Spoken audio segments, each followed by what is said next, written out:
এখনো তো প্রচার ওই অঞ্চলে করেননি, বা করলে হয়তো যাবেন কি যাবেন না সেটা তো ওনার ব্যাপার, সেটা তো আর আমি বলতে পারবো না। এর আগে পৌঁছেছিল গত 7 বছরের মধ্যে যে কটা ভোট না, 7 বছরের মধ্যে উনি কেন যাবেন? ওনাদের মিথ্যা মামলাতেই তো আমি বাড়ি ছাড়া। কিন্তু আমি আপনাকে বলছি, হচ্ছে ভোটার আছে। জাননি, এটা ওনার সৌজন্য, কিন্তু আমি আপনাকে বলছি 4 মে ভারতীয় জনতা পার্টির সরকার হবে এবং বীজপুর বিধানসভায় পদ্ম ফুল ফুটবে। সুবোধ অধিকারী, কমল অধিকারী সহ তৃণমূল কংগ্রেসের যারা প্রত্যেকে আছে তাদের আমরা বুকে জড়িয়ে ধরবো এবং বলবো আপনারা আপনাদের রাজনীতি করুন, পার্টি অফিস খুলুন, বসুন, রাজনৈতিক প্রতিদ্বন্দ্বিতা থাকবে, কোনো হিংসা, কোনো মারামারি কিচ্ছু থাকবে না।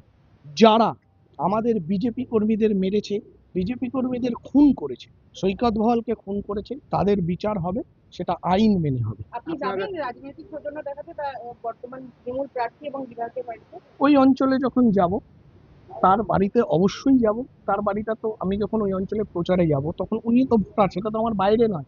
কিন্তু একটাই সমস্যা, উনি তো অট্টালিকায় থাকেন, তাতে এবং তার সামনে একটা দুর্গ মতন করা, মানে একটা রাজামশাই তো দুর্গে বসেন, ফলে আমাদের মতন সাধারণ মানুষ ওনার কাছে পৌঁছাতে পারবো না, কারণ উনি 4টে তালা মেরে অট্টালিকার উপরে থাকেন। ওই দুর্গে আমাদের মতন সাধারণ মানুষের প্রবেশাধিকার নেই। সুযোগ পেলে যাবেন। সুযোগ পেলে নিশ্চয়ই। সৌজন্য সাক্ষাৎকার। সুদীপ্ত আমার জুনিয়র এসে বাবাকে প্রণাম করলাম, আসতে পারেনি বলে দুঃখ প্রকাশ করলো, মার ছবিতেও প্রণাম করলো, এমনি সৌজন্য কথাবার্তা হলো। কিন্তু দল তো আলাদা।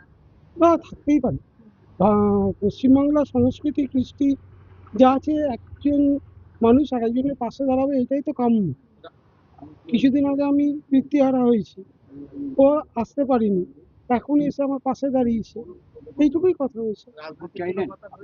আর যদি ভোট চাওয়ার হতো, আপনাদের এত মিডিয়া দিনের আলোয় রেখেও আসতো বা এখানে বসতো, কি মনে হয়? ওটা আমার সঙ্গে এমনি কথা বলতে হবে।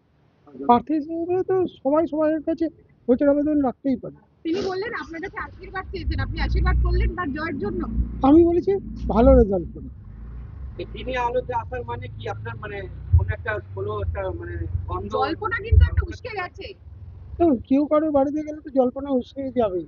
একটা ছেলে আর একটা মেয়ে যখন কলেজে পাশাপাশি রয়েছে, অনেক জল্পনা ঘটে, কিন্তু আবার রাখির দিনে মেয়েটা ছেলেটাকে রাখিও পড়ায়, জল্পনা থাকতেই পারে। যে হিন্দু